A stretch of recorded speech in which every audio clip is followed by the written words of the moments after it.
Hello and welcome to all the men and women of the West. I'm Joe. I figured I'd read a bit of a book review here, which is also a bit of a news article by Game Industry News, Jin. I've never seen this site before, so this is pretty neat to discover this sort of website. I'm more familiar with Keen Gamers at this point.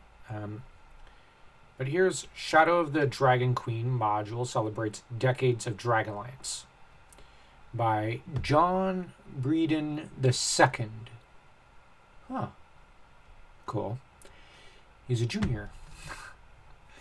Hot on the success of Keys from the Golden Vault, Wizards of the Coast is back with another campaign setting and module that any gaming group would be happy to tackle. Shadow of the Dragon Queen is set in the world of Dragonlance, which was originally created in 1984 to provide Dungeons and Dragons players a campaign setting filled with massive armies and battles, as well as tactical combat that was sometimes best played out with miniatures on a hex map.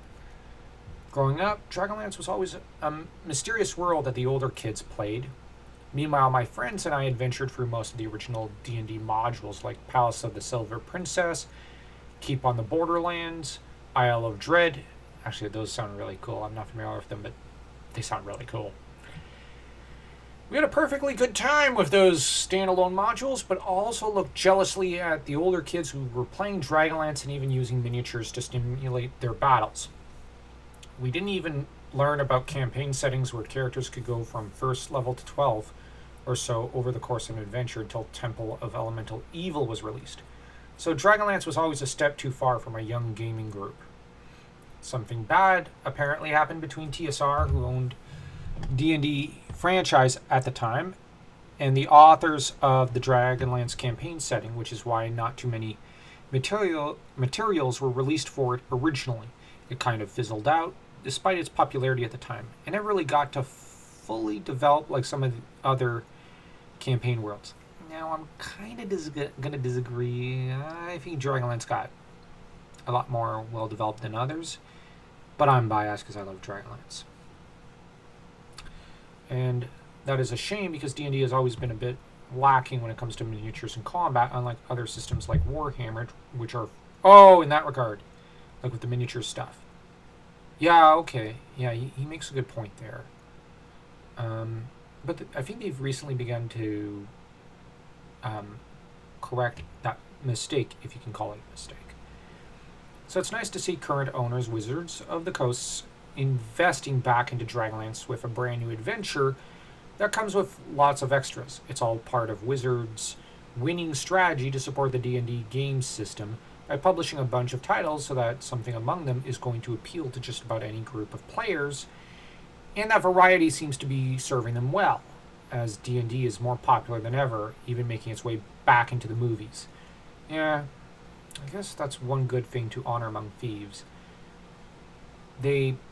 It has brought some attention back to D&D. We can only hope that a follow-up movie will follow that's a little more serious than the one that just went by, and that more attention will be put on the fantasy genre, as superheroes have been getting a little exhausting in the past 10 years. I believe the westerns are up next as the main genre of Hollywood and mainstream stuff right now. So, which might be good for our History channel to do reviews of that stuff, but it would be nice to see more fantasy stuff come out. In terms of campaign books, modules, and supplements, just over the past year or so, we have seen a lighthearted original adventure into the Fey realm with the Wild Beyond the Witchlight, a Feywild adventure campaign, a revamp of the Ravenloft horror setting with Van Richen's Guide to Ravenloft. Oh, that sounds cool. Actually, both ideas sound really cool. I'll have to take a look at them. Enter Shadow of the Dragon Queen, which is unlike any of the aforementioned titles. Set in the Dragonlance campaign setting, the adventure is heavy on combat, although without sacrificing the story. In terms of combat, there is even an optional Warriors of Krynn board that can be used to play out all the battles found in the main adventure using miniatures. Okay, it's sold separately and will be reviewed in Jin at a later date, so keep an eye out for that. Okay. For the module itself, Shadow of the Dragon Queen is sufficiently epic to justify using the Dragonlance campaign setting and sees the dragon armies marching to war against the peaceful countries of the world of Krynn.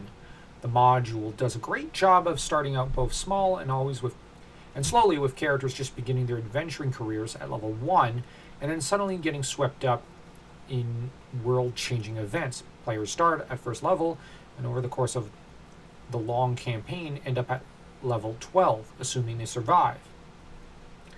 And instead of counting experience points, the module instead tells Dungeon Masters when characters level, which normally happens at the end of a chapter or after a major event occurs in the game. I actually think X might be more important so that it teaches you mathematical skills and to keep track of things like that, as I just don't approve of just this is when they level up, this is when they level up. We need to keep track of things like that in order to, challenge ourselves mentally and keep ourselves awake in a way. I think little things like that are very important because the more you do as a player in a way and as a GM or a DM, the more you're stimulating your brain, and that's important. Otherwise, you're kind of falling asleep mentally at the wheel, so to speak. So, and we need to continuously challenge ourselves mentally, even in small ways.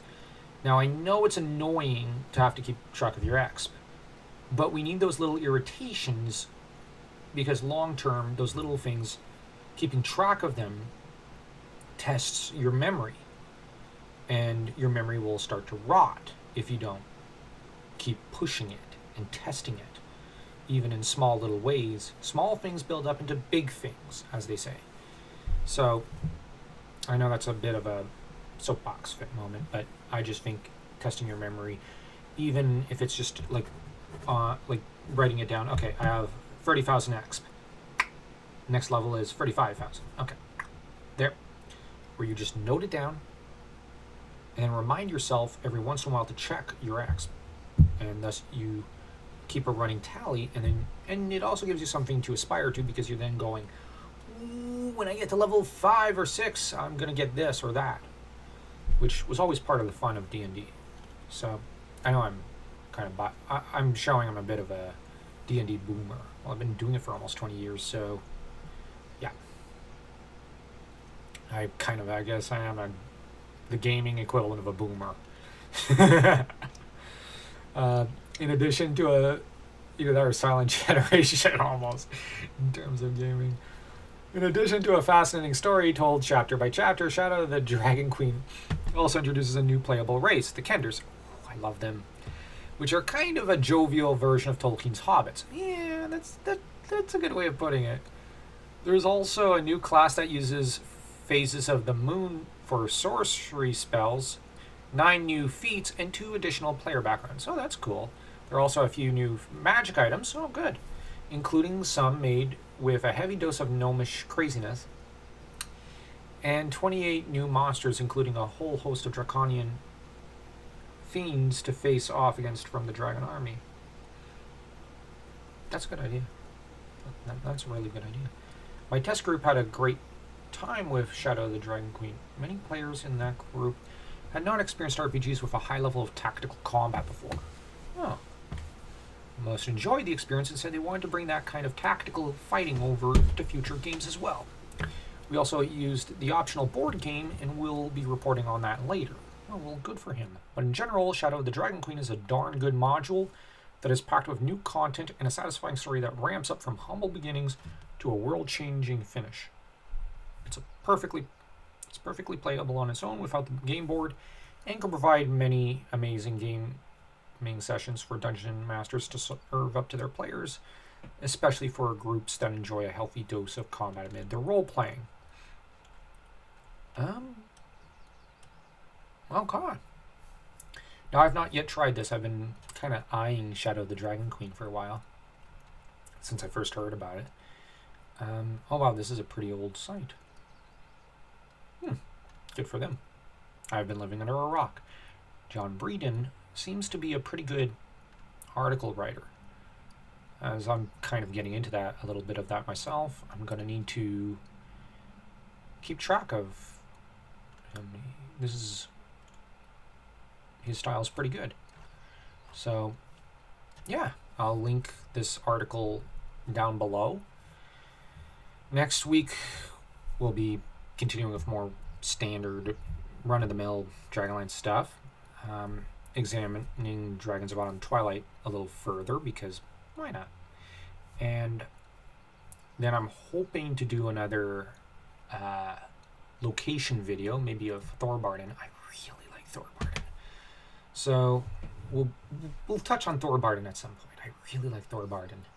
Then again, I just really like the Thorbarden dwarves. And I just like dwarves in general. So if you enjoyed this video, don't forget to smash that like and that subscribe button as though you were, well, reorcs smashing the world into shape.